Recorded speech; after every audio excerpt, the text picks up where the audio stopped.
Buenos días, mundo. La ciudad despierta. Suena el desayuno de la resistencia.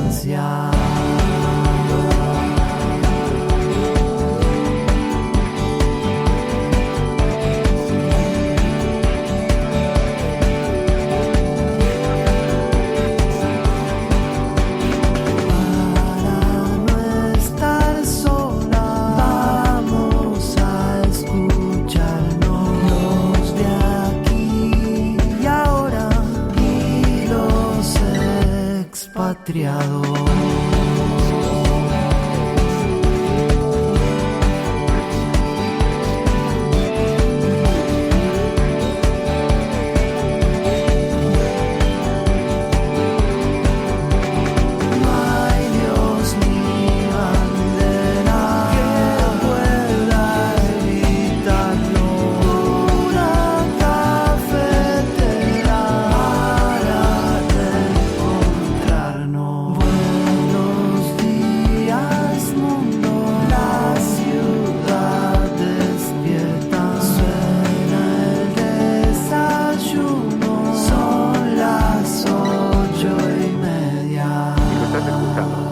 Resistencia y no estás sola.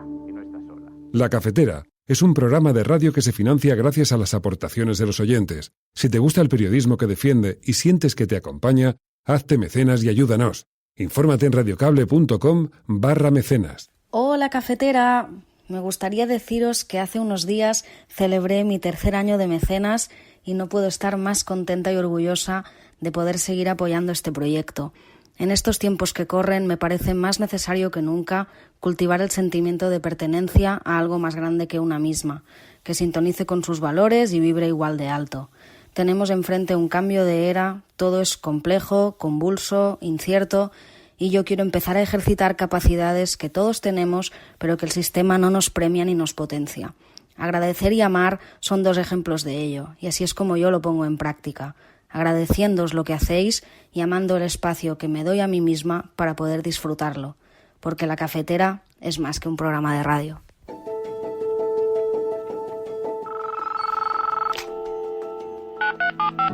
Son las 8:30 de la mañana, las 7:30 en la Casa Museo de José Saramago, en Tías, Lanzarote. Buenos días, mundo. ¿Quieres un café? La Cafetera. Dirige Fernando Berlín. En el programa La Cafetera de Radio Cable. La ha entrevistado Fernando Berlín en La Cafetera. En una entrevista en Radio Cable. Durante 20 minutos en Radio Cable y dice todo lo que van a escuchar. Mañana en La Cafetera de Radio Cable. Radio Cable, que ha conseguido una auténtica primicia. Ha entrevistado esta mañana y ha conseguido situar esa entrevista y lo que le ha dicho en los titulares. Con María Navarro y Pilar de la Peña.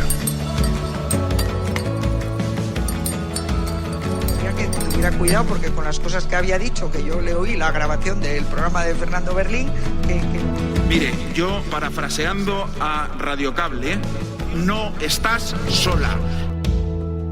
Real Decreto Ley 6/2022 de 29 de marzo por el que se adoptan medidas urgentes en el marco del Plan Nacional de Respuesta a las consecuencias económicas y sociales de la guerra en Ucrania. Sí 166, más 10 votos emitidos telemáticamente. No 168, más 4 votos emitidos telemáticamente. Abstenciones 1, por lo tanto queda convalidado el Real Decreto Ley. Vinimos aquí para mejorar la vida de vascos y vascas y, por extensión, también la de la mayoría social y trabajadora de este Estado. Y como repetimos incesantemente, nosotras decimos lo que hacemos y hacemos lo que decimos. Y hoy también lo haremos. Y aprobaremos este decreto. Porque la gente no puede ni debe ser quien pague las consecuencias de los graves errores de este Gobierno.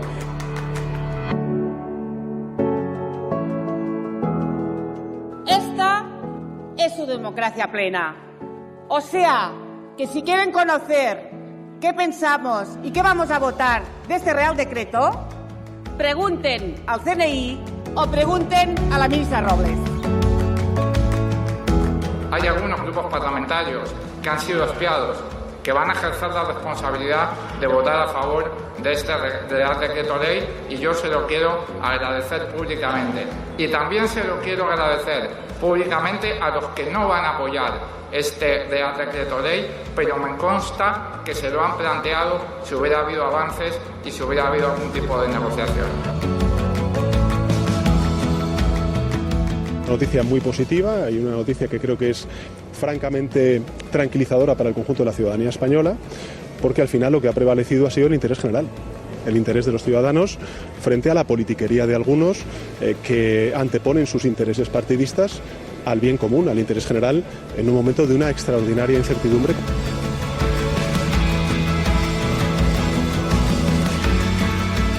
Este 1 de mayo es un 1 de mayo en el que tenemos, por una parte, mucho que celebrar.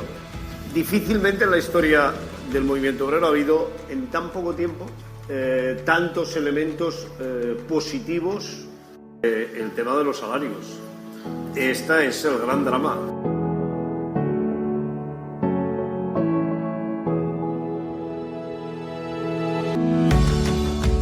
El solo sí es sí es un paradigma tan importante que es el consentimiento entre iguales, porque ya hemos pasado la etapa del no es no, y el no es no yo siempre digo que presupone un cierto derecho de los hombres a acceder al cuerpo de las mujeres y un deber de las mujeres y de las niñas de establecer un veto y decir hasta aquí, no, o me resisto o te paro.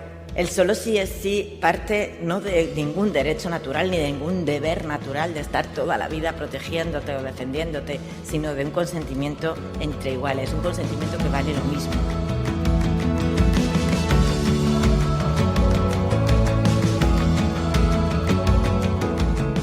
This war must end, and peace must be established in line with the Charter of the United Nations and international law. Many leaders have made many good efforts to stop the fighting, but these efforts so far have not succeeded.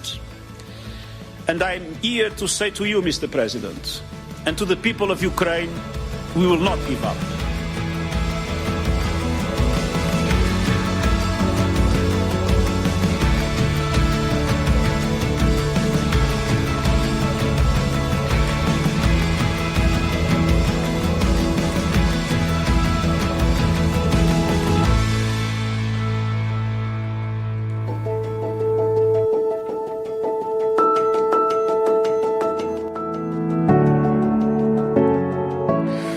Buenos días, cafetera.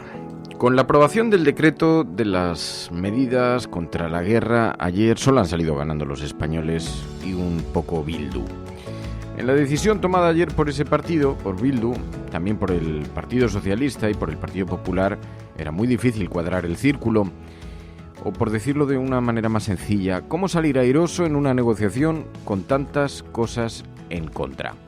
Y así es, la política casi todos los días. Los partidos se conforman con el mal menor porque en estos casos uno no aspira a ganar con notas, sino que se conforma con no perder demasiado por el camino. Ayer se dirimían dos cuestiones. El peso y la importancia del decreto, tenía que salir adelante porque la gente se jugaba mucho y en esto ganaban los españoles.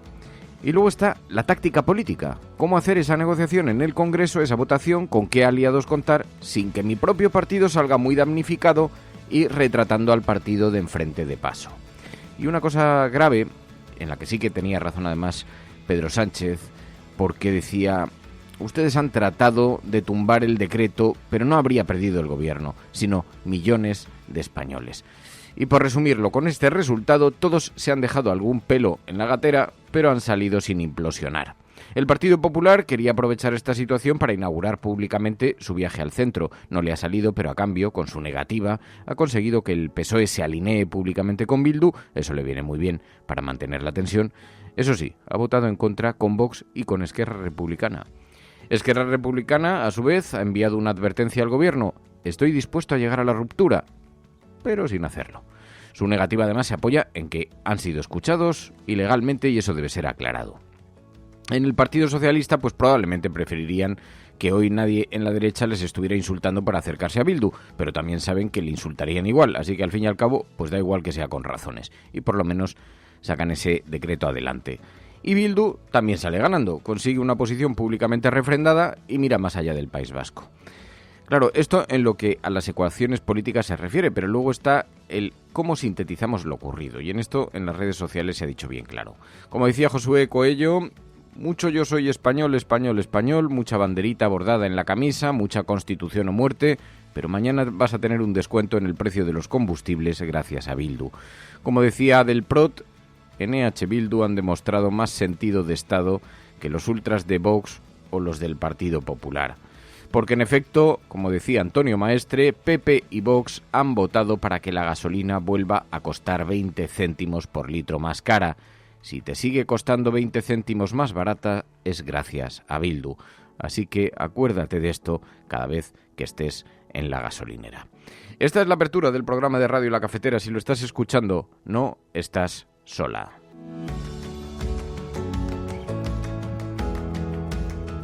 La Cafetera es un programa de radio que se financia gracias a las aportaciones de los oyentes. Si te gusta el periodismo que defiende y sientes que te acompaña, hazte mecenas y ayúdanos.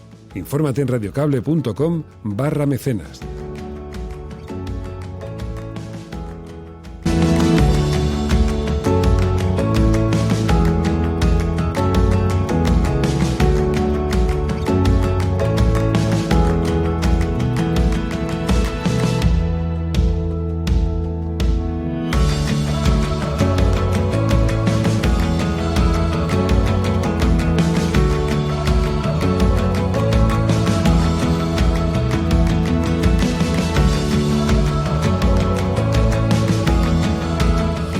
Muy buenos días, bienvenidos, bienvenidas una mañana más aquí a La Cafetera.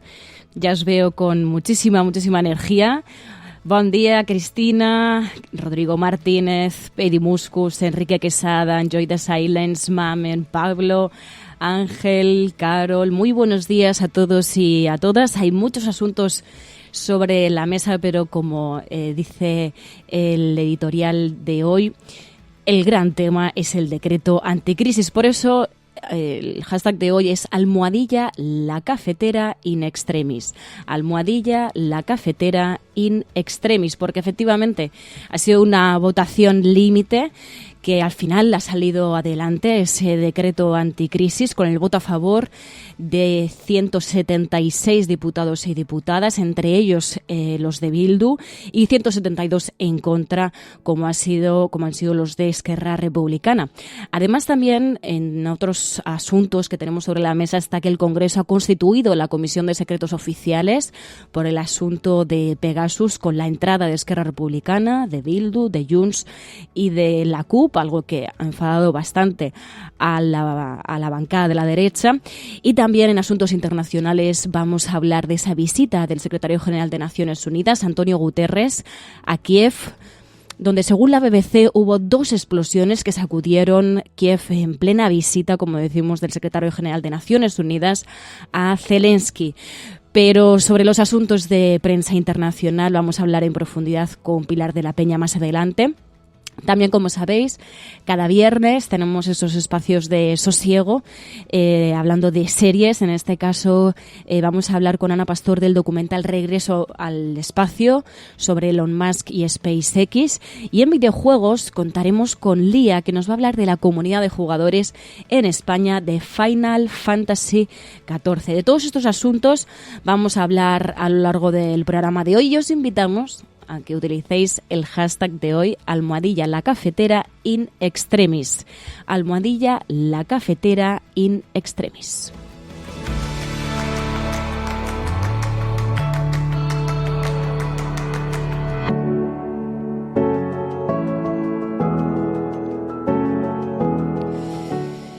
Y sobre todo, como cada día, recordamos, reivindicamos y también damos las gracias a aquellas personas que, además de escuchar este programa, estáis apoyándolo económicamente, estáis haciendo posible que salga adelante cada mañana este programa.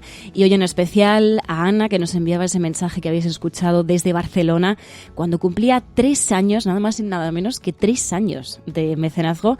Así que te agradecemos ese gran esfuerzo que estás haciendo por La Cafetera. Muchísimas gracias. Y recordamos que quienes podáis, entréis en radiocable.com/mecenas para suscribiros y apoyar este programa. Como decía, hay muchos asuntos sobre la mesa y vamos a empezar. A todas, muy buenos días, muy buenas tardes o muy buenas noches. Vamos allá.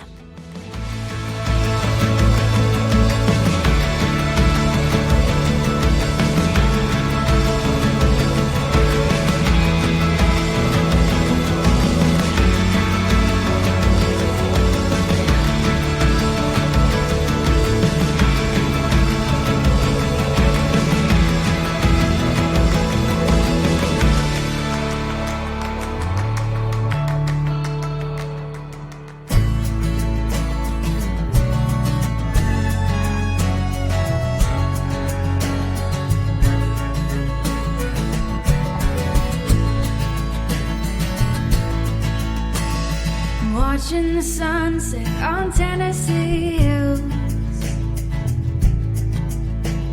I wish I could capture it, I never will.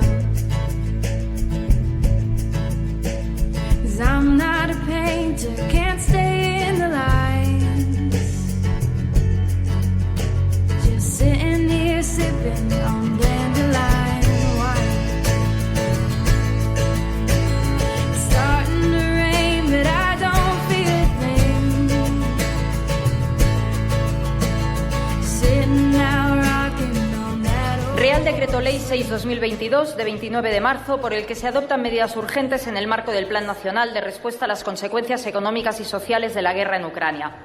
Comienza la votación.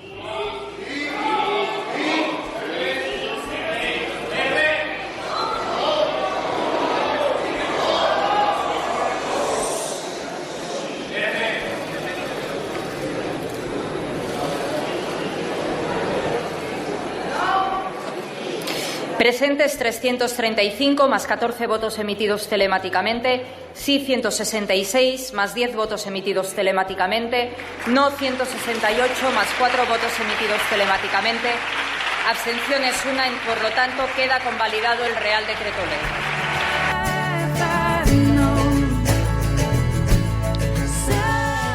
Ley. Y efectivamente, ayer se aprobó este decreto anticrisis. Fue una votación in extremis, como decíamos con el hashtag de hoy. Como decíamos, votaron a favor PSOE, Unidas Podemos, PNV, Bildu, que ha sido ese voto a favor que ha llamado más la atención. También votaron a favor PDeCAT, Más País, Compromís, Nueva Canarias, BNG, Teruel Existe.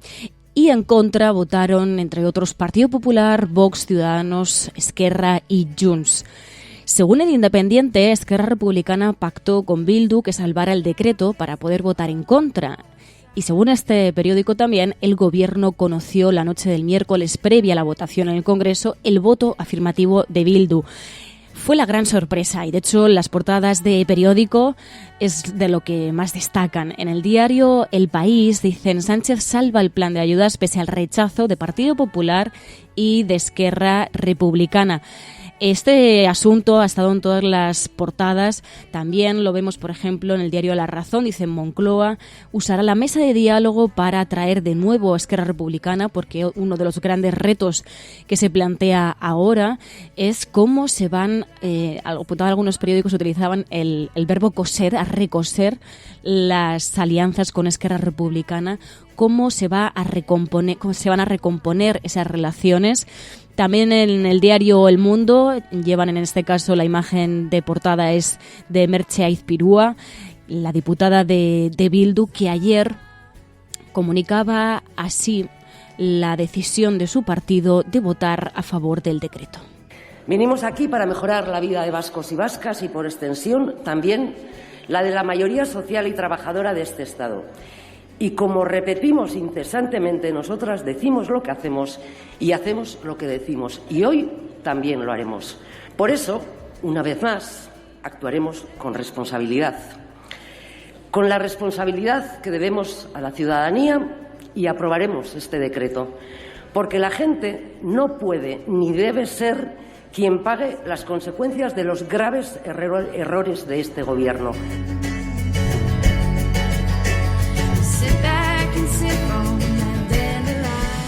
Bueno, como apuntabais en el chat, el hecho de votar lo mismo que otro partido no significa que seas lo mismo o que defiendas los mismos ideales. El caso es que estamos hablando del decreto anticrisis que va a permitir una serie de beneficios para la ciudadanía.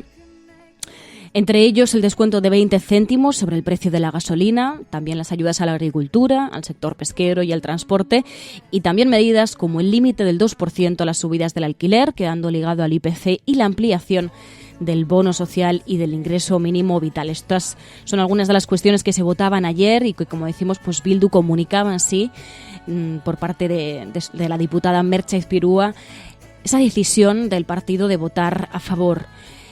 Es verdad que también, pues así defendían desde Esquerra Republicana Montserrat Bassa con un móvil en la mano, defendía así la posición, el voto en contra de Esquerra Republicana en esa votación del Congreso.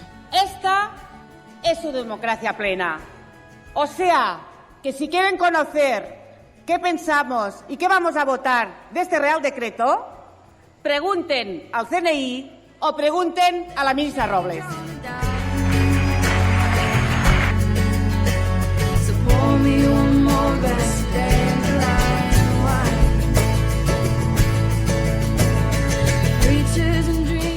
Así defendía Esquerra Republicana esa posición, insistiendo en que tienen que tomarse cartas en el asunto, tiene que investigarse esa información sobre el caso de espionaje de Pegasus. Y desde el Gobierno, Félix Bolaños insistía en que el decreto va a ayudar a los ciudadanos y las ciudadanas. El caso es si esto tenía que impedir que, que a lo mejor el Gobierno hubiese intentado negociar, hubiese intentado convencer, empatizar con los partidos que habrían sido espiados. Así defendían desde el Gobierno Félix Bolaños el decreto anticrisis. La votación de hoy, señorías, no va del Gobierno. La votación de hoy va de ayudar a los ciudadanos que les votaron a ustedes y que les dieron ese escaño para que les ayuden y les faciliten su vida. De eso va la votación de hoy. Y lamento decir a algunos de ustedes que quienes hoy voten que no a este Real Decreto Ley están perjudicando a los ciudadanos con el único fin de dañar al Gobierno, y a ustedes les han votado para hacer la vida más fácil a las personas que somos sus representantes en esta Cámara.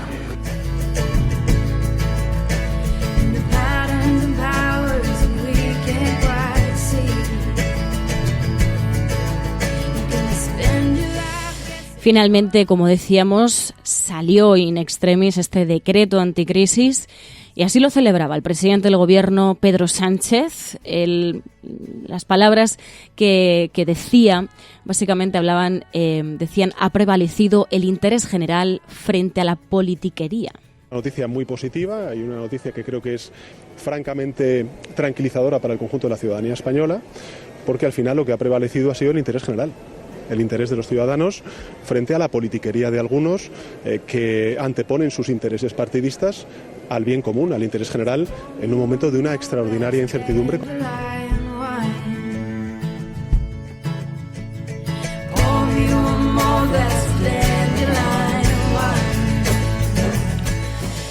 Pero claro, no hay que dejar de lado que el contexto en el que nos encontramos, el contexto en el que socios de investidura, una serie de partidos habrían sido investigados, no se conocen todos los detalles y se tienen que esclarecer esos detalles de lo que sucedió, de ese espionaje.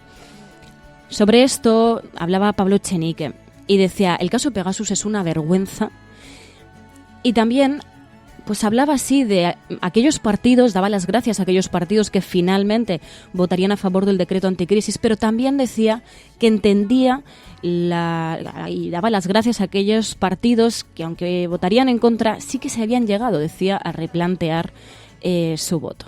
Y el escándalo de Pegasus que quiero dejar aquí dicho que ante el escándalo de Pegasus, que es una vergüenza democrática desde el punto de vista de nuestra fuerza parlamentaria, a pesar de ese escándalo, a pesar de que hay diputados y diputadas aquí que han sido espiados, hay algunos grupos parlamentarios que han sido espiados que van a ejercer la responsabilidad de votar a favor de este Real Decreto Ley, y yo se lo quiero agradecer públicamente. Y también se lo quiero agradecer públicamente a los que no van a apoyar este Real Decreto Ley, pero me consta que se lo han planteado si hubiera habido avances y si hubiera habido algún tipo de negociación.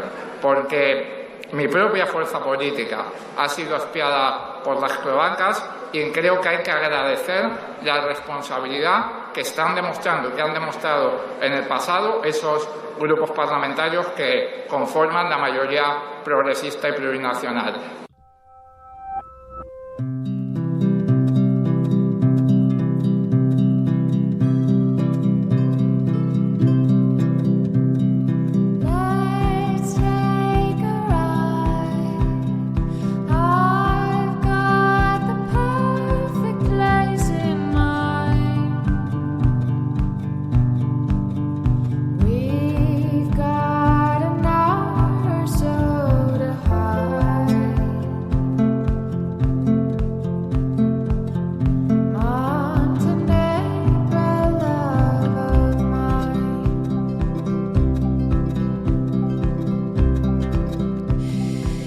Estaba leyendo aquí en el chat y claro, había pues varios detalles que incluíais en la conversación. Por ejemplo, Persiana Rota decía: todo bien con Esquerra Republicana, pero basar la votación de una medida en base a otros asuntos no es serio. Decía: creo que deberían tener otros medios para presionar políticamente y judicialmente y no tumbar decretos que nada tienen que ver. Es verdad que es un decreto que afectará directamente a la vida de las personas. Según esa información que decíamos del Independiente, Esquerra Republicana se habría asegurado de que sí que salía adelante ese decreto, aunque no fuese con sus votos a favor. Claro, tampoco es una buena manera de convencer a los socios de investidura o de al menos entender y empatizar su situación cuando, como dice Ignatius, claro, hablar de politiquería pues supone un cabreo por parte de Esquerra Republicana. Decía, el cabreo de Esquerra Republicana está muy justificado. Igual también lo que nos falta, y como también apuntábamos ayer, es una cierta empatía hacia la ciudadanía, primero, y también, en este caso, hacia las personas que habrían sido espiadas.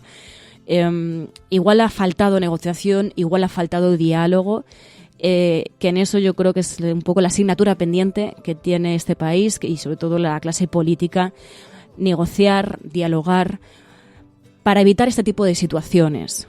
Porque evidentemente este tipo de situaciones pues no van a gustar a la ciudadanía, sobre todo a la ciudadanía que está a favor de un gobierno de coalición apoyado por fuerzas que han hecho posible esta legislatura, por socios de investidura como Esquerra Republicana o Bildu, que han hecho posible que exista este gobierno y que este gobierno tome las medidas sociales que va a poder tomar con este decreto anticrisis. Así que estamos hablando de codependencia.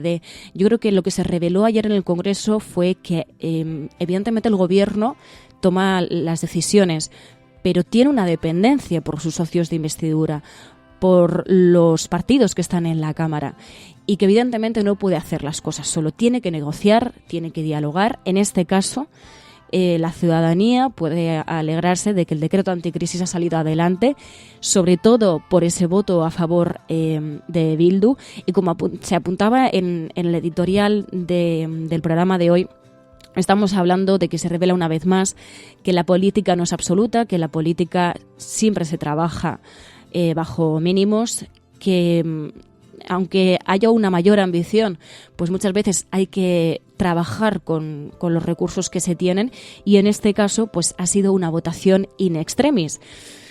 De hecho, ya que hablamos de política bajo mínimos, de negociaciones, y de lo difícil que es muchas veces negociar en política, porque hay diferentes posiciones, diferentes intereses que no necesariamente responden a la politiquería que apuntaba Pedro Sánchez, sino que son intereses que también defienden los diferentes partidos, y para también satisfacer a aquellas personas que les han votado.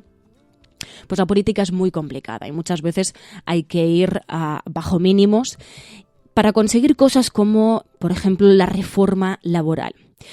Yolanda Díaz, ayer, en un acto con el PC, con UGT y con Comisiones Obreras, ponía en valor así la reforma laboral que consiguió, recordamos, gracias al diálogo entre partes que podrían no tener y no tienen los mismos intereses, pero sí que fue con el objetivo del bien común, y aunque no pudo ser a lo mejor tan ambiciosa como algunos sectores pedían, sí que se consiguió llevar adelante. Así ponía en valor Yolanda Díaz la reforma laboral. Que la negociación de esta reforma fue con los agentes sociales, fue interna en el Gobierno, como toda España conoce, y fue también con la Comisión Europea, que no fue pequeña. Y obviamente hay una parte que creo que es de fondo y que por eso está siendo observada en el mundo esta reforma laboral, y es porque manda un mensaje fuerte, y es que cuando los agentes sociales y los gobiernos tienen claridad en sus ideas y valentía, se ganan las batallas.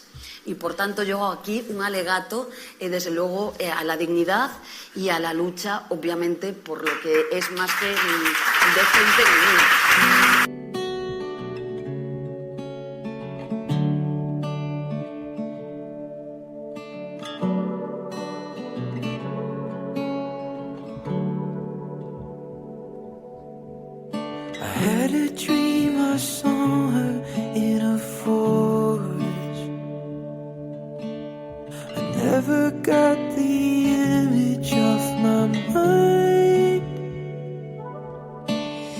Así defendía la ministra de Trabajo la reforma laboral, lo conseguido con la reforma laboral, y entendemos que no se va a quedar ahí, ¿no? Sino que va a haber más medidas.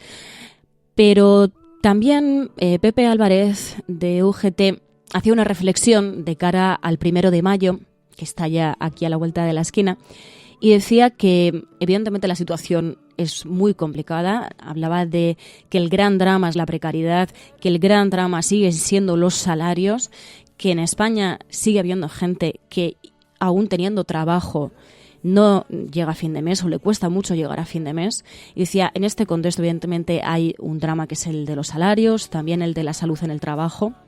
Decía, pero también es verdad que este 1 de mayo hay que celebrar los avances que se han conseguido. Este 1 de mayo es un 1 de mayo en el que tenemos, por una parte, mucho que celebrar. Y yo creo que además lo hay que hacer con orgullo, porque difícilmente en la historia del movimiento obrero ha habido en tan poco tiempo tantos elementos positivos como los que vamos a tener en este 1 de mayo. El tema de los salarios. Este es el gran drama, la gran precariedad que en estos momentos nos queda por resolver, junto con la salud y la seguridad en el trabajo, que es otro de los elementos fundamentales, es, sin ningún lugar a dudas, los salarios.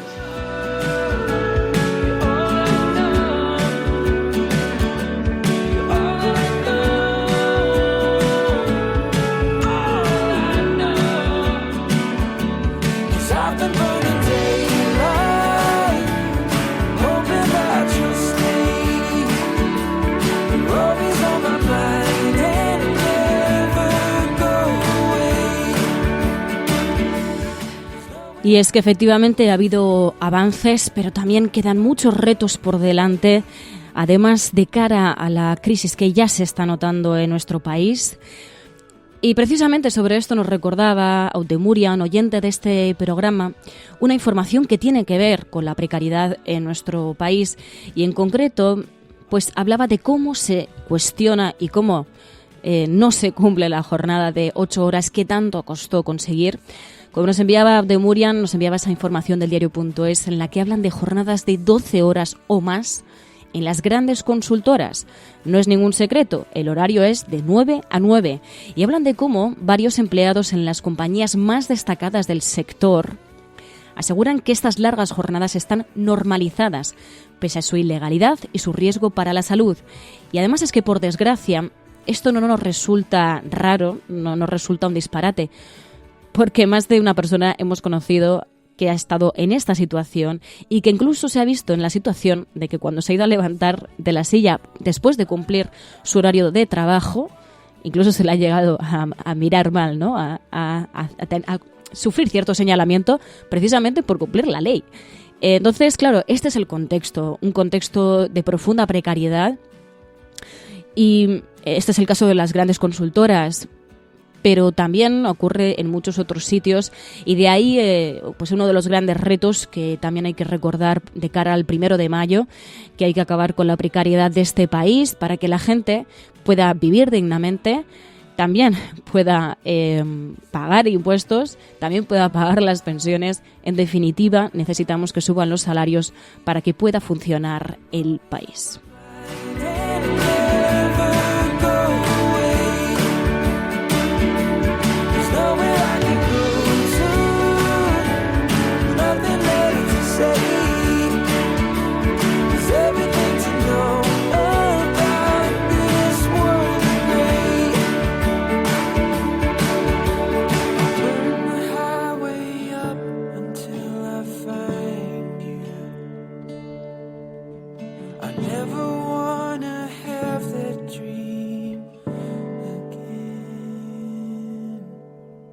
Hay criminales que proclaman, tan campantes, la maté porque era mía.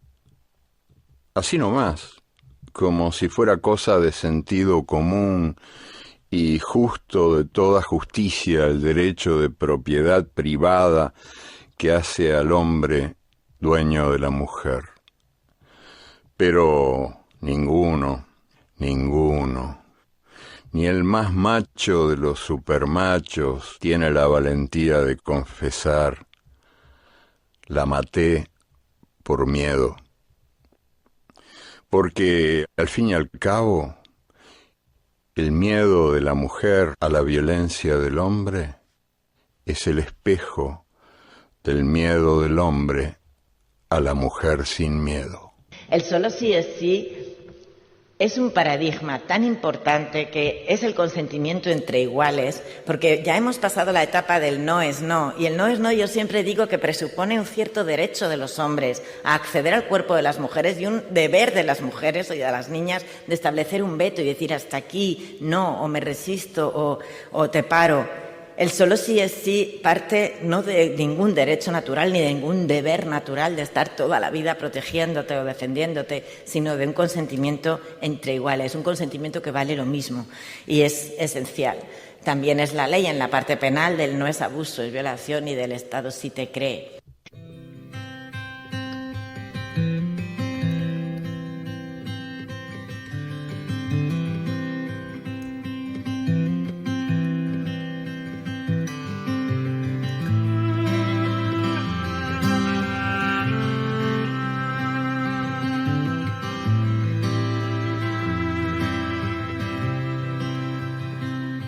Let the first sound you hear be a beating heart, speeding bright, speeding bold.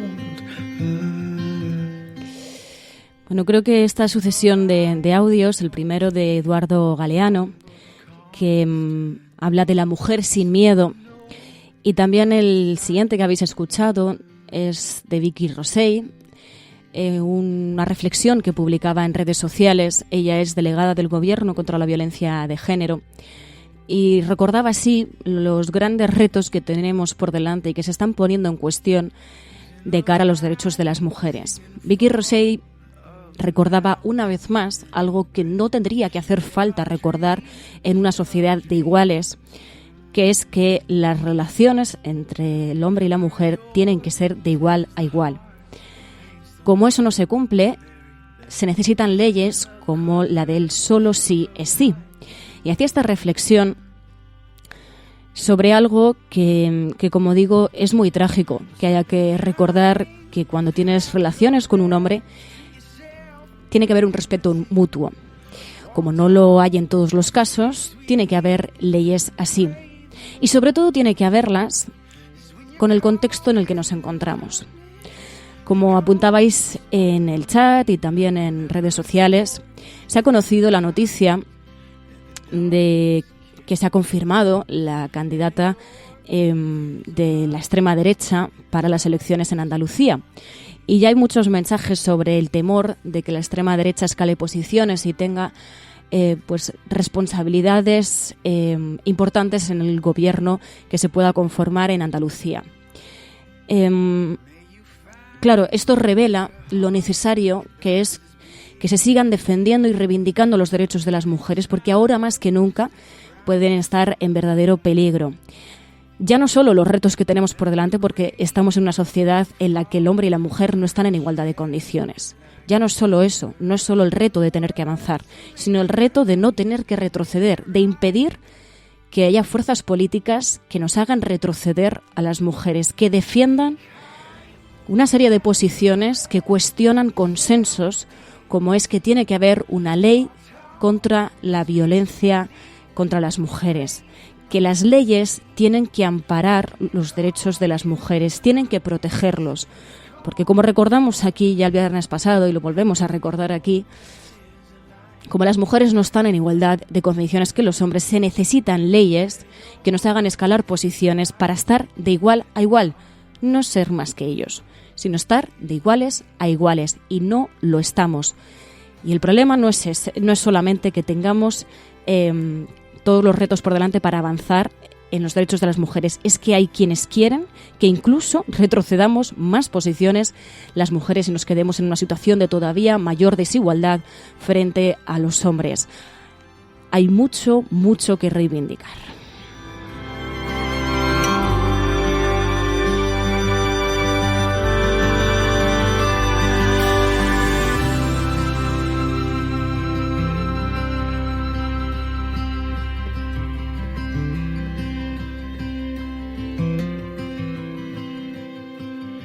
As you fall into stars, find your place among the orchards. Know you're perfect as you are.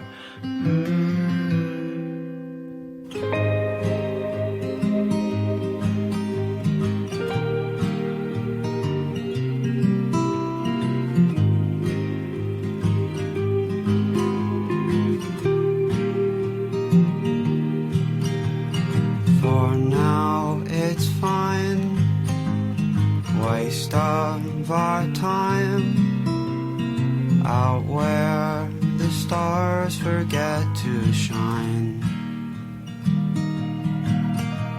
Cityscapes askew, stuck inside at noon, out where the stars forget to shine. Bueno, ya abrimos la página internacional para hablar de esa visita de Antonio Guterres, el secretario general de Naciones Unidas, esa visita a Kiev, donde, como decíamos, según apuntan varias informaciones, como la de la BBC, habría habido fuertes explosiones durante esa visita. Allí, Antonio Guterres insistía una vez más en que esta guerra debe terminar, que no puede seguir, que nos estamos jugando mucho. La guerra en Ucrania debe terminar y se debe establecer la paz, decía Antonio Guterres. This war must end, and peace must be established in line with the Charter of the United Nations and international law. Many leaders have made many good efforts to stop the fighting, but these efforts so far have not succeeded. And I'm here to say to you, Mr. President, and to the people of Ukraine, we will not give up. Where the stars forget to shine. How far you'd fall, were you to... Y desde el ámbito político, escuchamos ahora a Joe Biden, presidente de los Estados Unidos, que pedía 33.000 millones de dólares más al Congreso para seguir, decía, ayudando a Ucrania. I just signed a request to Congress for critical security, economic, and humanitarian assistance to help Ukraine continue to counter Putin's aggression, and at a very pivotal moment.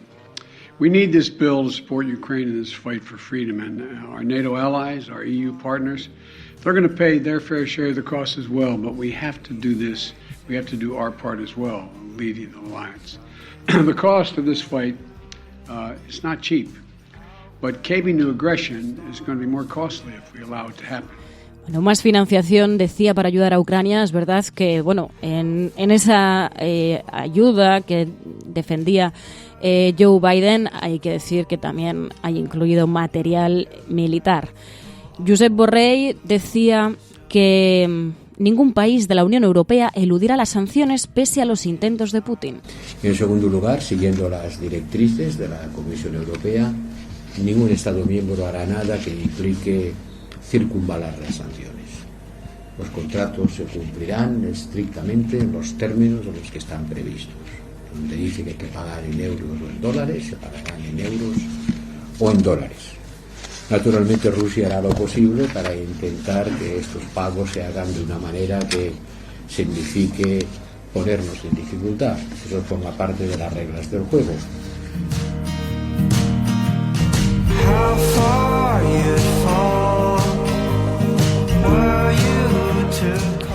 Pero el caso es que la guerra continúa y no se está consiguiendo que acabe esta guerra que está expulsando a tantas y tantas personas del país, y a otras se les está diciendo que tienen que jugarse la vida por este conflicto que no cesa, a pesar de que desde Naciones Unidas, como venimos insistiendo y compartimos, dicen que tiene que terminar, que la vía diplomática debe prevalecer, que se tiene que conseguir que termine esta barbarie.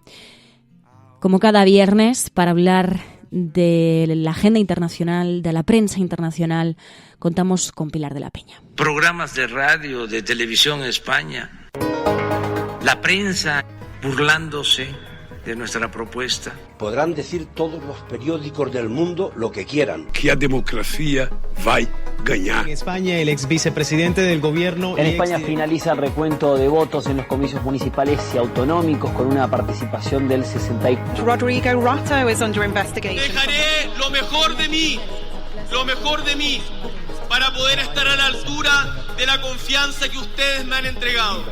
No olvidamos justicia, verdad, respeto. Seguimos.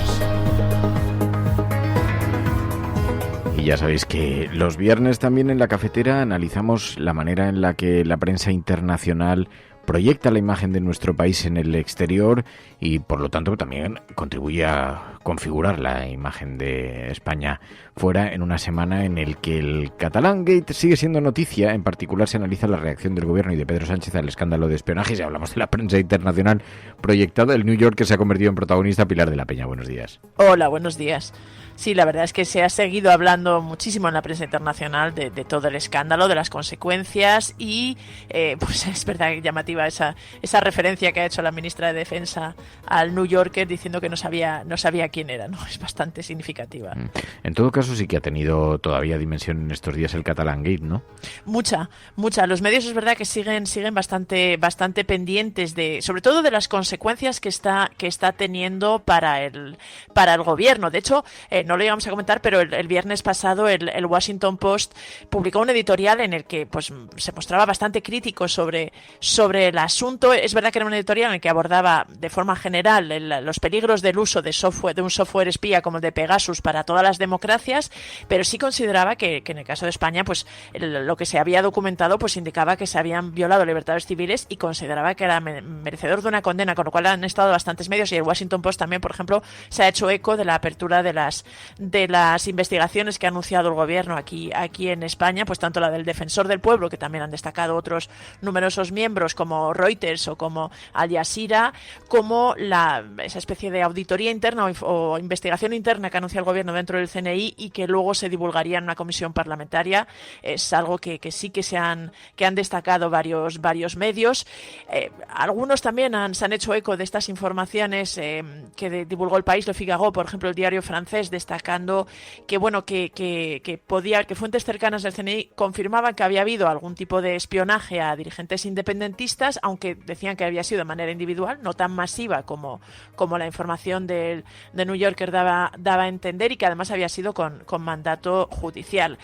Y luego ha tenido bastante repercusión también la comparecencia de Pedro Sánchez el miércoles en el Congreso, que varios medios destacaban que era la primera vez que el presidente del gobierno pues hacía referencia, mencionaba el escándalo de Times of Israel, por ejemplo, que es un medio interesante que se haya hecho eco de esta noticia, ¿no? Dado que el software israelí es de una empresa israelí, de NSO, y The Times of Israel pues destacaba que Pedro Sánchez se había comprometido a rendir cuentas y a cierta transparencia, que había reconocido que era un asunto serio y que merecía unas respuestas o al menos algún tipo de respuesta seria, que era algo que también destacaba la Libre Belgique, y bueno, sí que es verdad que ha llamado la atención. Y luego hay un artículo de The Irish Times, que es un diario irlandés con bastante prestigio, que señalaba cómo el impacto, y que es una de las cosas que también preocupa a numerosos medios que han destacado cómo el escándalo ha generado esta tormenta política, hasta qué punto puede perjudicar al gobierno español. Hablaba del peligro sobre el voto del el decreto económico, que lo hemos visto que el gobierno ha conseguido salvar, pero también se hacía eco de la comparecencia y las palabras de la ministra de Defensa, y alertaba de que la ministra de Defensa en cierta forma parecía que había justificado el espionaje a los líderes catalanes, con lo cual es un tema que sigue estando en el foco de los medios internacionales y del que siguen bastante pendiente. En unos días en los que además también hemos visto algunas novedades para la democracia en España. El comunicado de Felipe VI levantando el veto sobre su fortuna y el patrimonio. Esto, claro, aquí en España ha ocupado mucha atención, pero ¿y en el exterior? Pues también, porque es verdad que ya lo hemos comentado, ¿no? Todo lo que tiene que ver con la Casa Real Española, pues tiene bastante tirón y bastante interés, y he encontrado pues referencias y noticias sobre este comunicado pues en medios como The Guardian, Der Spiegel, Paris Match, Reuters, La Tribune de Genève, que irónicamente es el medio que destapó, que habló precisamente de la cuenta que tenía Juan Carlos I en Suiza, y que en la que pues había habido un depósito de 100 millones de dólares.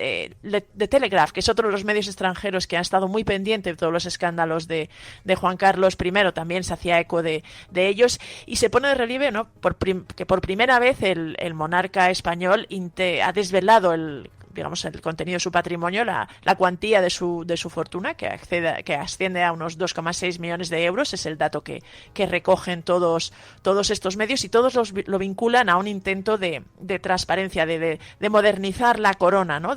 Dado el daño y el impacto que ha tenido los escándalos de Juan Carlos I, los escándalos financieros y de corrupción, que es algo de lo que también recuerdan todos estos medios, pues lo enmarcan este esfuerzo de Felipe VI en intentar distanciarse tanto de su padre como del legado de la monarquía que él representó, con estos gestos de transparencia, ¿no?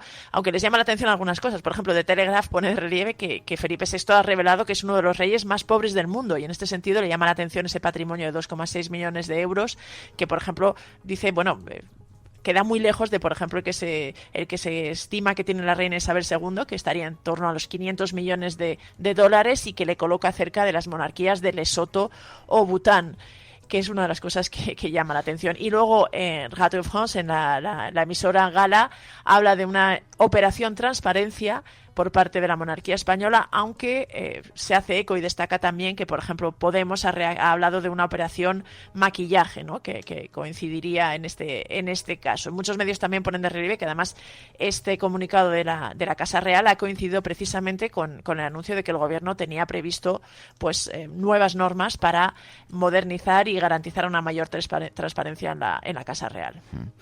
Luego hemos visto también esta advertencia de Argelia a España en contra de revender a Marruecos el gas argelino a través del gasoducto que se va a reabrir, ¿Y esto en la prensa internacional ha tenido impacto?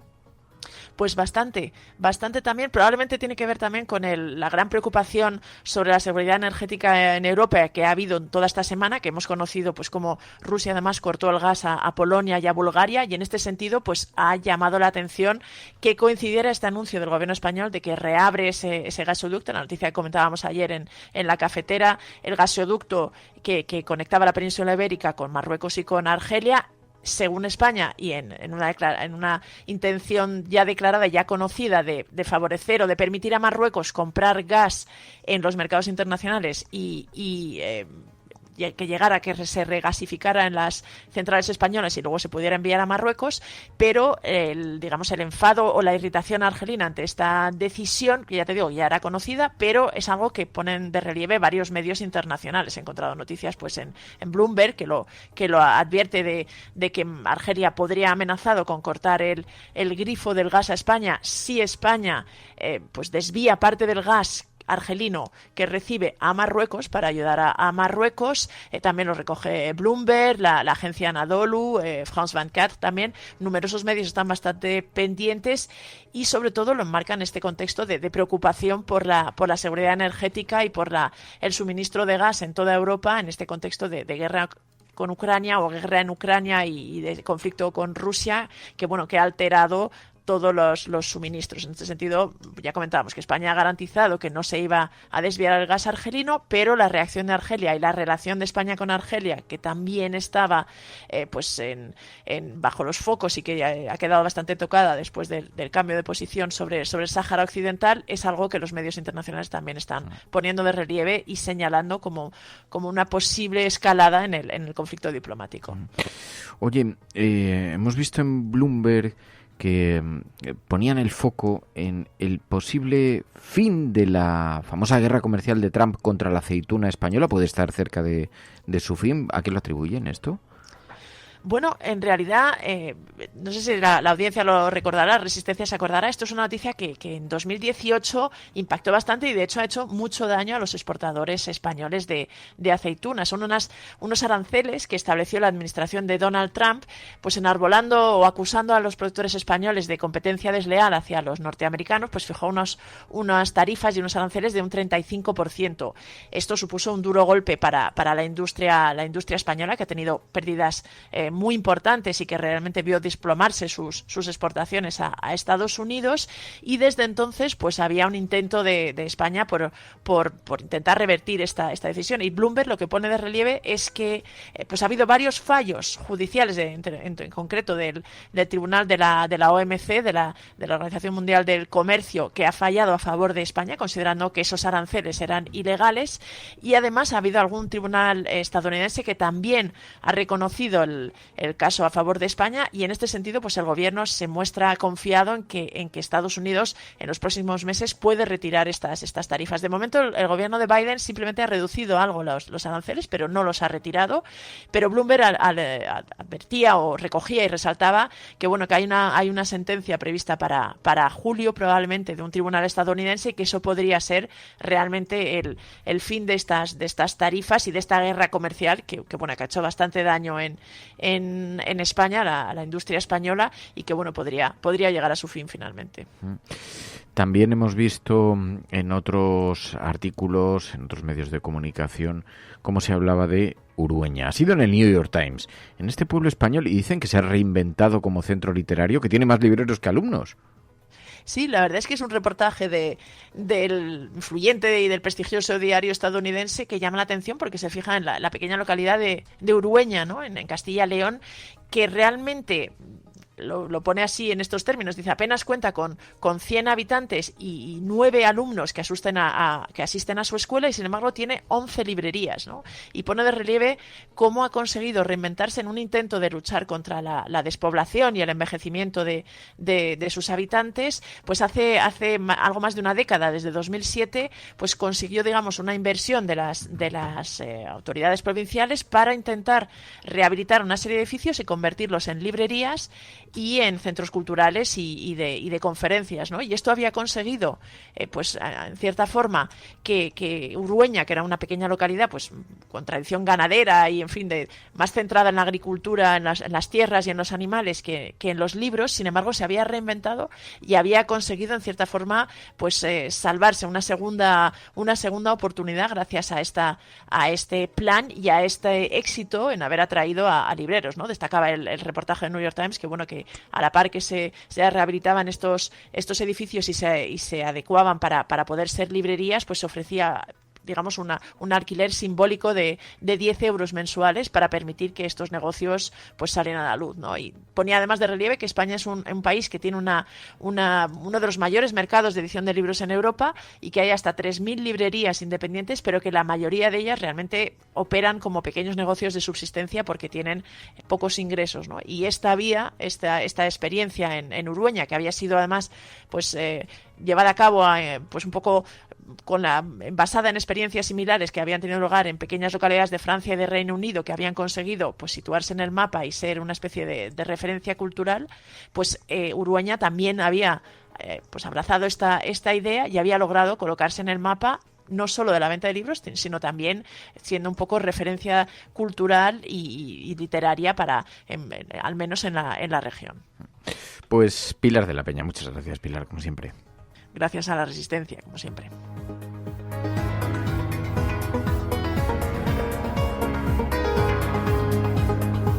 La Cafetera y Neutral presentan Plata o Plomo. El mundo en series. En el Juego de Tronos, o ganas o mueres. Con Fernando Berlín y Ana Pastor. ¿Sabes dónde estás? Es una radio pirata. De la zona neutral. Nos recuerda un poco por qué luchamos. La noche es oscura y alberga horrores. Plata o plomo, el mundo a través de las series de televisión, a través de los documentales, a través de las películas, como explican nuestro tiempo con Ana Pastor Neutral. Ana Pastor, muy buenos días. Muy buenos días. En una semana en la que, claro, ha habido un nombre del que hemos escuchado hablar, que se ha repetido un día tras otro, especialmente en las redes sociales, el de Elon Musk, ya lo sabéis, el propietario de Tesla, de la compañía Tesla. Bueno, en realidad tiene un montón de empresas, un montón de intereses económicos, el multimillonario que ha hecho una oferta por la compra de Twitter, 44.000 millones, y que ha abierto todo un debate sobre hasta dónde pretende llevar a la compañía. Pero este personaje, fíjate, yo, aprovechando esto, como es un asunto además del que se ha hablado tanto, quería recomendarte, ser yo el que te recomendase un documental esta semana, Ana. ¿Sobre él? Sobre él, porque es que la figura, yo no le tenía mucho respeto, me producía ciertas contradicciones, pero vi hace poquito en Netflix un documental que se llama Regreso al Espacio. Es sobre la compañía SpaceX que montó Elon Musk y que, con todo el reto de montar una empresa espacial, que eso es una auténtica pasada, y poner en órbita una cápsula espacial que además fuera reciclable y además terminar convirtiéndose en proveedor de la NASA y ser la persona, o ser la compañía, la empresa, la tecnología, que es la que en este momento, una de las que lleva a los astronautas a la Estación Espacial Internacional. Entonces, toda la consecuencia de logros, además, el retrato del propio personaje lo trata este documental. Ha recibido críticas muy desiguales, ha recibido algunas muy malas críticas porque dicen que casi parece un contenido patrocinado, un anuncio. Pero también, o sea, que él queda muy bien, ¿no? Queda bastante bien, pero a la vez tampoco se tapan las excentricidades de un personaje que hemos visto protagonizar un montón de polémicas, desde fumando porros en entrevistas de televisión hasta participando en debates muy polarizados en las redes sociales. Tiene un perfil además conservador que la gente le... digamos, echa un poco para atrás en su visión así sobre descreído de la política y tal, pero a la vez es un tipo muy inspirador, porque es un personaje que, a pesar de su excentricidad, es un visionario, ¿no? Y entonces me ha gustado mucho verlo en ese sentido y digo, pues es una buena oportunidad para hablar de este personaje en una semana como esta. Pues mira, yo tengo sensaciones también contrapuestas, ¿no? He visto el documental, sabes que están a punto de estrenar otro, que creo que no le va a gustar tanto en ese caso. Este es un documental que está preparando, me parece que el de New York Times tiene algo que ver con él. Se va a estrenar, me parece, en mayo, y van a contar, entre otras cosas, parece ser, que cuando él lanza el coche Tesla con autoconducción, hay una serie de informes parece ser que gubernamentales, que él consigue que no salgan a la luz en contra de las pruebas que está haciendo para que los coches puedan ser conducidos por el propio coche.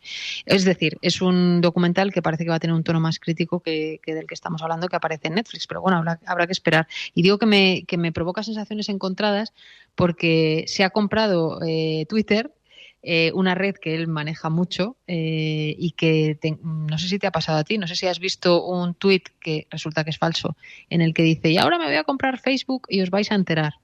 Y resulta que ese tuit es falso, pero en las últimas horas ha puesto uno de que dice voy a comprar Coca-Cola y que habla de la cocaína y no sé qué, que ese tuit sí está verificado y es suyo. Es decir, se compra una red en la que él navega con bastante fluidez, vamos a decir, ¿no?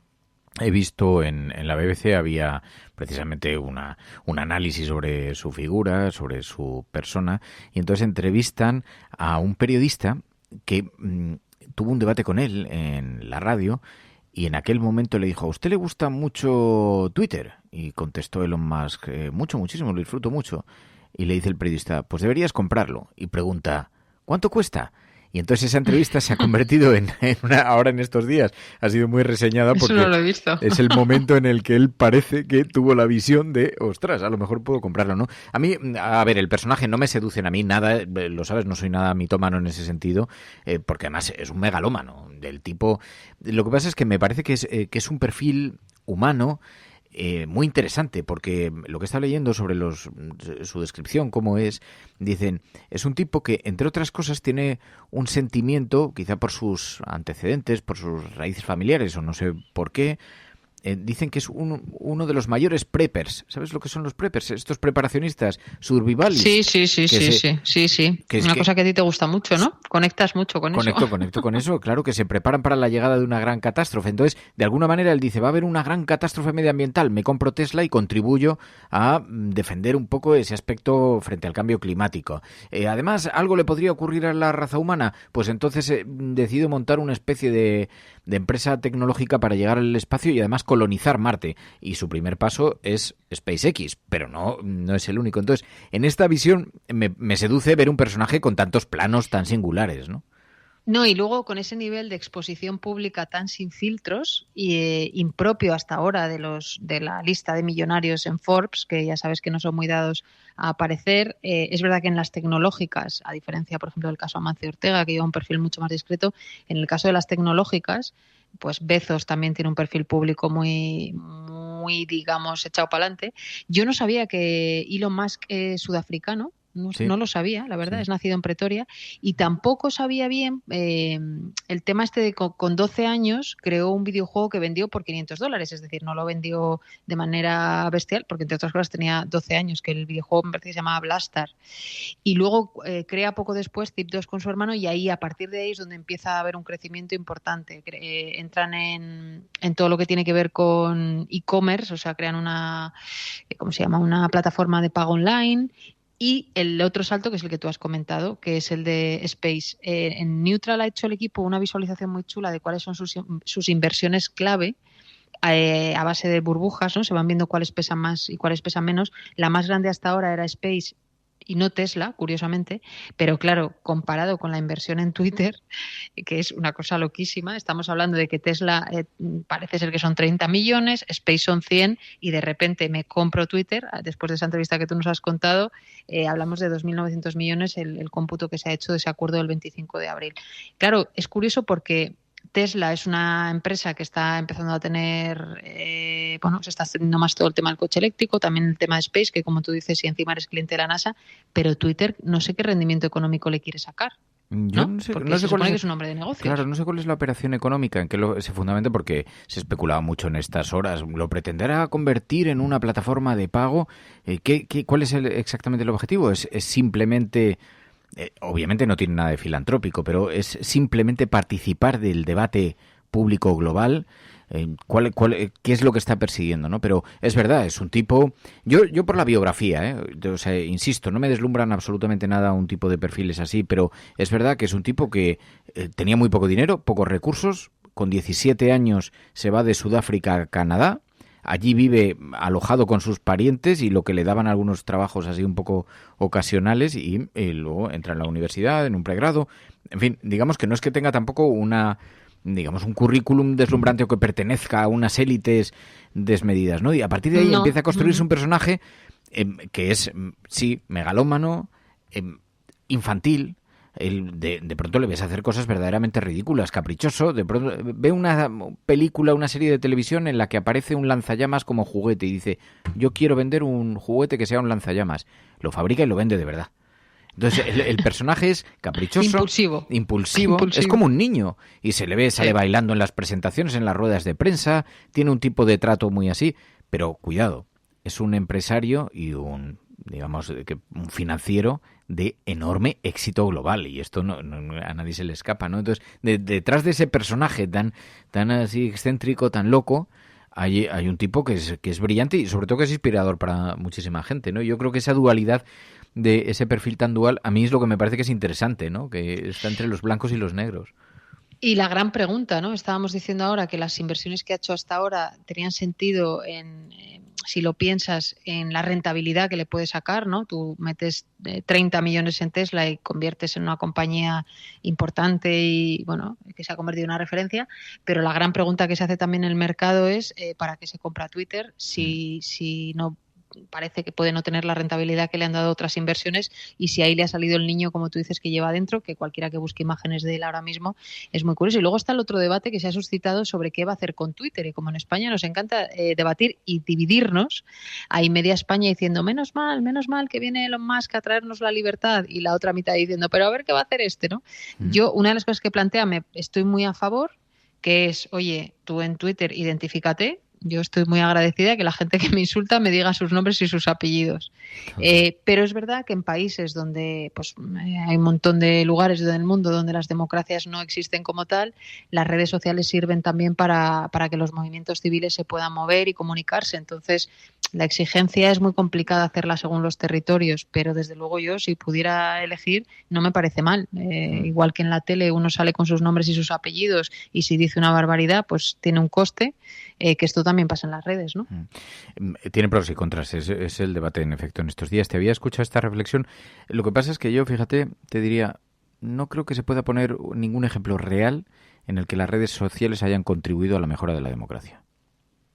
Y lo digo yo, que soy un convencido. Acuérdate que hubo un ejemplo muy al principio, que fue la primavera árabe. Sí, la Revolución Naranja, se habló también, pero también de los SMS, se ha hablado de muchas facetas, pero que haya contribuido a higienizar el debate en lugar de polarizarlo, porque realmente ha estimulado procesos democráticos que hayan tenido finalmente éxito o realmente ha contribuido a introducir ruido, no lo sé, crispación. Es verdad que la inteligencia colectiva, lo que se muestra a través de las redes sociales, a través de Twitter especialmente, es apasionante, es maravilloso. Yo, que vivo inmerso en este rollo, me lo creo, estoy completamente convencido, pero tiene también que tener márgenes. Y no digo límites, digo márgenes, los mismos márgenes que en cualquier otra conducta pública, ¿no? O sea, identificarte con el nombre, en efecto, puede tener riesgos en algunos países, pero tampoco creo que en esos países el debate haya sido estimulado por el anonimato, ¿no? Entonces, bueno, no, realmente no, y además el anonimato es sobre el cual se esconden gente que, bueno, pues que quiere hacer lo que ya hemos visto, ¿no? Sí, porque además ese mismo papel... me parece un debate interesante que puede perjudicar en otros lugares, no digo que no, pero en cualquier caso es un debate que él mismo ha generado por cómo él está tuiteando sobre la compra de la red. Y bueno, es un personajazo, sobre todo porque no te deja indiferente, como tú decías, o te gusta mucho o lo detestas, o te parece un innovador o un loco, pero es un personaje desde luego relevante.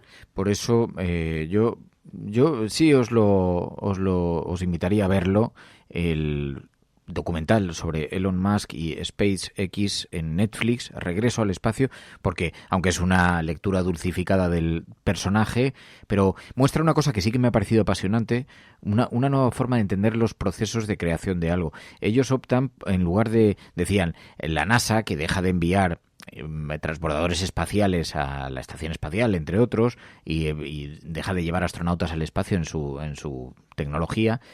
tenía una forma de diseñar los cohetes que se basaba en diseñarlos sobre el papel y en el ordenador una y otra vez hasta finalmente construirlo. La manera en la que la compañía de Elon Musk decidió construir un cohete que además fuera reciclable, que esto reduce los gastos, los costes de una manera extraordinaria, fue reventando cohetes.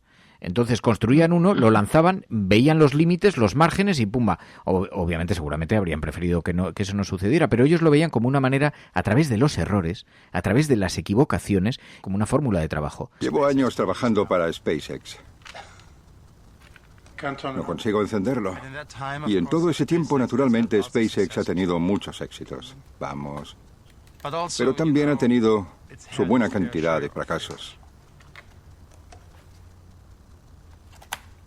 Por muchos fracasos que tuviéramos, sentía que podíamos haber hecho mejor esto o lo otro. Pero en eso consiste este negocio, ¿no? Cometes errores y los solucionas la próxima vez.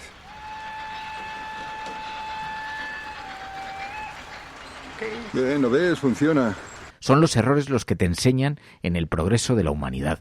Y a mí esto me ha parecido una lectura bastante interesante, dentro de que seguramente que tiene pros y contras, y seguramente está muy dulcificada, ¿no? Pero bueno, yo os invito a que lo veáis y te lo sugiero yo esta semana. Ana. Vale, pues yo estos días voy a intentar ver, que ya sabes que llevo varias semanas detrás de ella, que es Pachinko en Apple, que dicen que es una de las series del año y tengo ganas de verla, es una serie coreana. Así que si alguien la ha visto, que nos diga si está muy bien o no. Y nada, y la comentamos. Pues apuntado. Ana Pastor, Neutral, gracias. Gracias.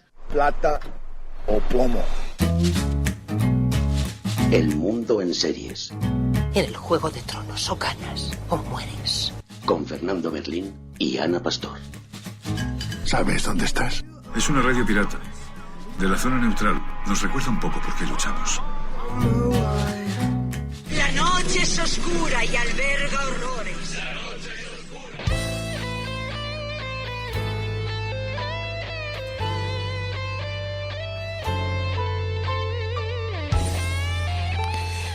Y los viernes también abrimos un espacio para hablar de videojuegos aquí en la cafetera, pero además en una sección muy interactiva porque es organizada por los propios oyentes del programa. Quiero daros las gracias porque a través del canal de Discord se organizan cada semana y proponen, oye, ¿quién quiere esta semana participar? ¿Quién sería el invitado? ¿Sobre qué temas hablaría? Y están allí Aisa Black, Enjoy the Silence, está Zares, Jorge Peral, un montón de gente como Lía. Lía, muy buenos días. Buenas. Te agradezco un montón que te hayas ofrecido porque Lía decía, bueno, pues yo que conozco muy bien el Final Fantasy XIV, tiene una enorme comunidad de personas de voluntarios, de jugadores, una enorme comunidad que participan en un montón de eventos, que organizan un montón de cosas, una comunidad muy activa, la comunidad española, y dice, me gustaría contarlo, es más o menos así, ¿no? Sí, básicamente, un poquillo porque, bueno, el juego, ya sé que ya habéis hablado de Final Fantasy XIV antes, un poquillo por encima, pero aparte de que es un juego maravilloso, que tiene una historia maravillosa, creo que lo más destacable es precisamente la comunidad que tiene, ya no solo la comunidad en inglés, sino la comunidad española, que es en este caso en la que estoy yo, y mucha gente lo comenta, mucha gente que ha venido de otros juegos como WoW o juegos, digamos, con una comunidad un poco más tóxica, que suelen decir, comentan que es increíble lo amable y lo buena gente, ¿no?, que es toda la comunidad en general. Porque claro, en esta versión Final Fantasy XIV, además online, y sí, ¿eso significa que juegas contra otras muchas personas? Juegas con personas, sí. Y de manera que es una comunidad con la que puedes interactuar, o sea, puedes ponerte en contacto con otros jugadores.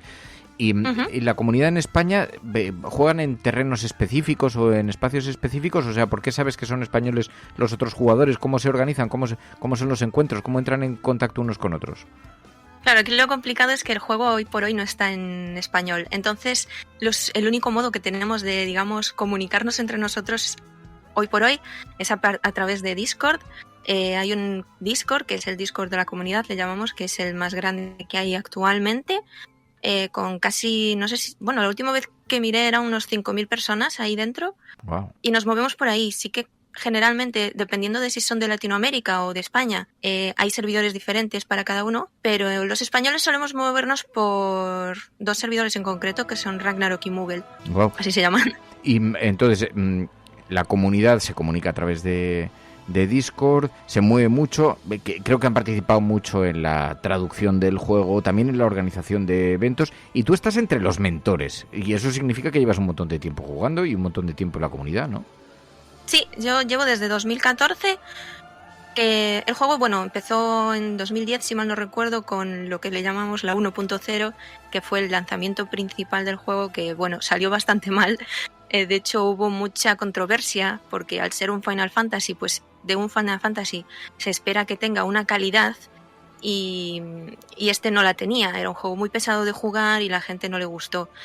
Contrataron a otro productor, el que es el productor actual, Yoshida Naoki, y ese señor, digamos que lanzó un meteorito, deshizo todo lo que había y rehizo todo el juego, que es el juego que estamos jugando actualmente.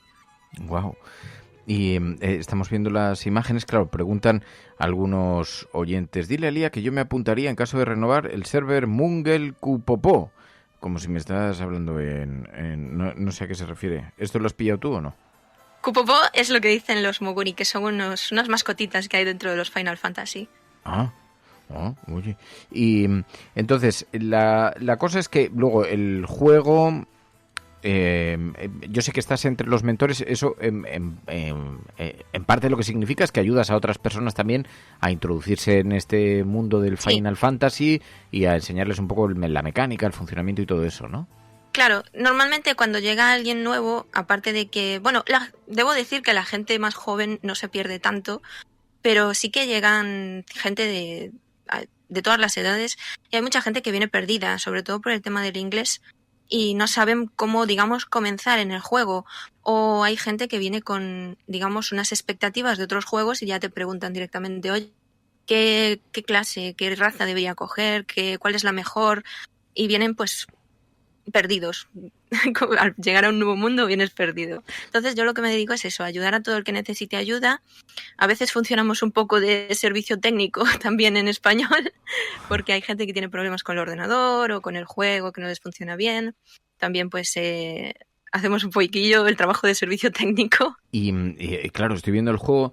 Para una persona como yo que nunca ha jugado al Final Fantasy y menos al 14, pero ¿en qué consiste? ¿Cuál es la dinámica del juego? Pues básicamente tú tienes tu personaje, al llegar al juego te lo creas como tú quieras, eso, total libertad.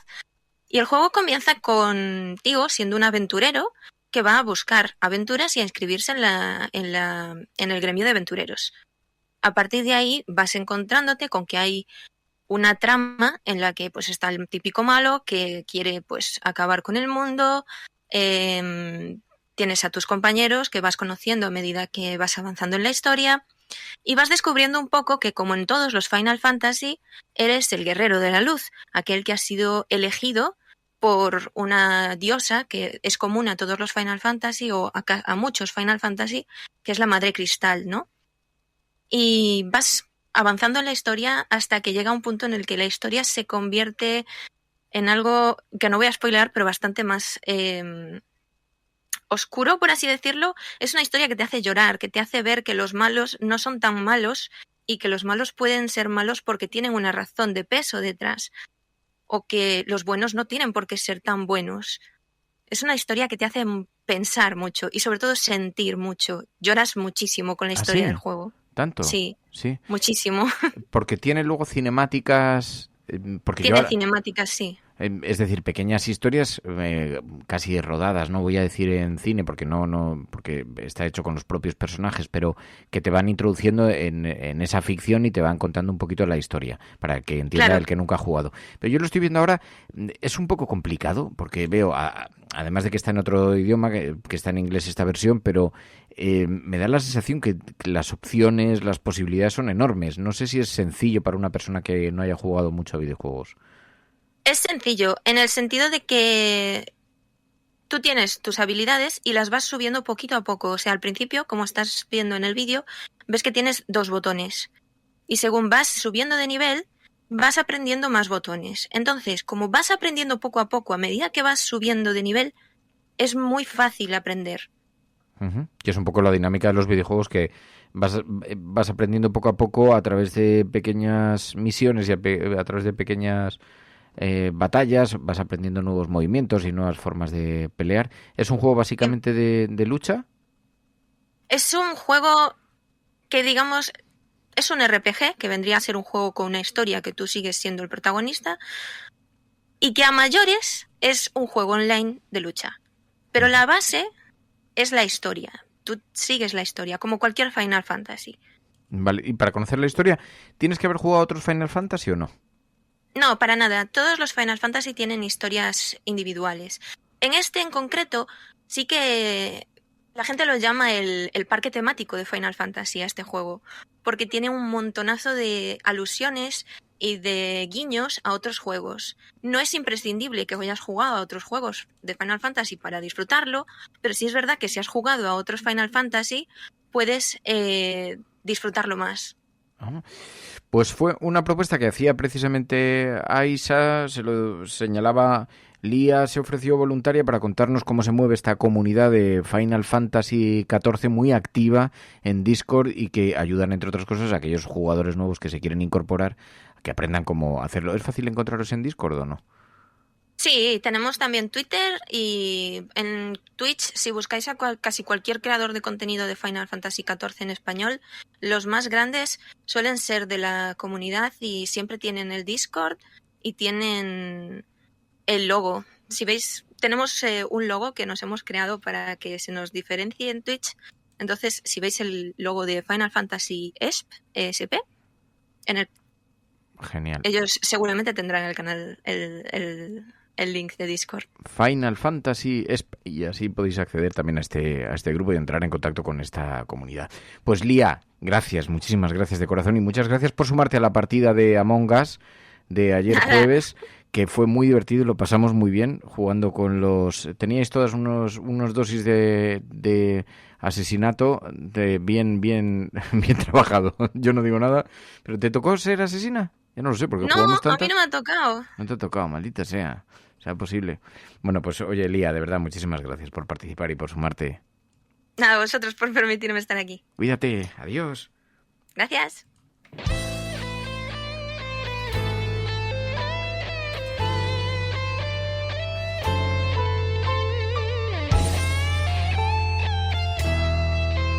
La Cafetera es un programa de radio que se financia gracias a las aportaciones de los oyentes. Si te gusta el periodismo que defiende y sientes que te acompaña, hazte mecenas y ayúdanos.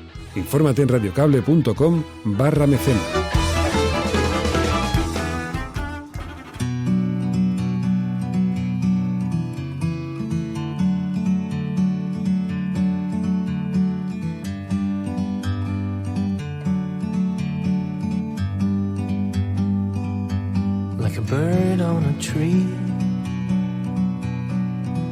I'm just sitting here. I got time. It's clear to see. From up here, the world seems small. We can sit together. It's so beautiful. You and me. Bueno, llegamos a la recta final del programa de hoy y bueno, lo hacemos con algunas recomendaciones culturales también de cara a este fin de semana. Jav Balfri, por ejemplo, nos enviaba un tuit de Turismo Villadiego y hablaban del espectáculo teatral Amigo Félix, que va a tener lugar este domingo, 1 de mayo, a las 7 de la tarde en el Auditorio Villadiego. Y bueno, en la cuenta de Twitter de Turismo Villadiego podéis encontrar la información. Os lo enviaba, como digo, Jav Balfri con el hashtag #lacafetera in extremis. También esta semana hay que recordar que tuvimos a la maravillosa Pilar del Río, que nos estuvo hablando. Podéis rescatar además el programa del 25 de abril, el programa en el que la propia Pilar del Río vino al estudio y habló tanto del aniversario de la Revolución de los Claveles y también lo conectada que está la actualidad, también con algunas de las reivindicaciones que se hicieron en su momento. Y nos habló de su libro, Esa es otra recomendación cultural que recomendamos desde aquí. Lo hicimos la semana pasada, pero insistimos en esta. Su libro La intuición de la isla, pues sobre algunas cosas, algunas anécdotas del escritor José Saramago. Así que es aquí nuestra recomendación. Y también de cara al martes, para quienes estéis en Madrid, el martes 3 de mayo de 2022, de este año, el próximo 3 de mayo, se ha organizado un concierto en la Sala Galileo de Madrid que se llama Voces contra el Silencio. Es un concierto benéfico por la libertad de prensa y por los 25 años de Reporteros Sin Fronteras. Lo organizan ellos, Reporteros Sin Fronteras, y como explican, es un concierto benéfico para luchar contra la censura, los acosos judiciales, decían, los asesinatos, las amenazas de gobiernos y mafias, la desinformación y la inseguridad en conflictos. Este 3 de mayo se organiza este concierto benéfico. Podéis además adquirir ya vuestra entrada. Tenéis toda la información en la cuenta de Twitter de Reporteros Sin Fronteras, y si no lo podéis buscar, Voces contra el Silencio. Y van a actuar Valeria Castro, Fridonia, va a estar allí también, y Lagartija Nick. Así que promete, os lo recomiendo si vais a estar por Madrid el próximo 3 de mayo. Así que no os podéis quejar de que no tengáis cosas que podéis hacer, también para, como decimos, salir un poquito del ruido de la actualidad y también, pues bueno, contribuir a la cultura, porque como dijo Pilar del Río aquí en el programa, la cultura sigue pasando por un momento muy difícil y tenemos que devolverle a la cultura todo lo que hicieron, sobre todo durante la pandemia, por nosotros y por nosotras, porque sobrellevásemos pues estos momentos tan difíciles. Y además, si es con acciones como esta, como este concierto benéfico por la libertad de prensa de Reporteros Sin Fronteras, pues mucho mejor. Lo dicho, son las 10 de la mañana. Seguramente si nos estás escuchando por la tarde o por la noche o otro día, pues no serán las 10 de la mañana, pero sí que seguiremos dándote las gracias por estar un día más escuchando La Cafetera. También a aquellas personas que lo apoyáis, que apoyáis este programa económicamente, muchísimas gracias, porque hacéis posible que cada mañana de lunes a viernes sigamos así, aquí en La Cafetera. Os estoy leyendo, no va a haber más sobremesa. El lunes sí que hay programa. Mamen pregunta si el lunes va a haber programa. Sí que va a haber programa. Y nada, lo dicho, que como cada viernes os deseo un buen fin de semana, que lo paséis bien, que lo disfrutéis, que hay muchas cosas que podemos hacer, que la cultura nos ofrece muchos eventos, muchas actuaciones a las que podemos ir y evadirnos un poquito de este mundo convulso y además también pues contribuir a un sector que lo ha pasado realmente mal. Lo dicho, muchísimas gracias, un día más, feliz fin de semana y lo dicho, si estás escuchando esto, no estás sola, eres la resistencia. Nos escuchamos el lunes. Meant to be in the great outdoors, forever free, you and me. Por cierto, que no se me olvide, como dice Mamen, decía, qué nervios, que ya quedan solo 15 días para la desvirtualización.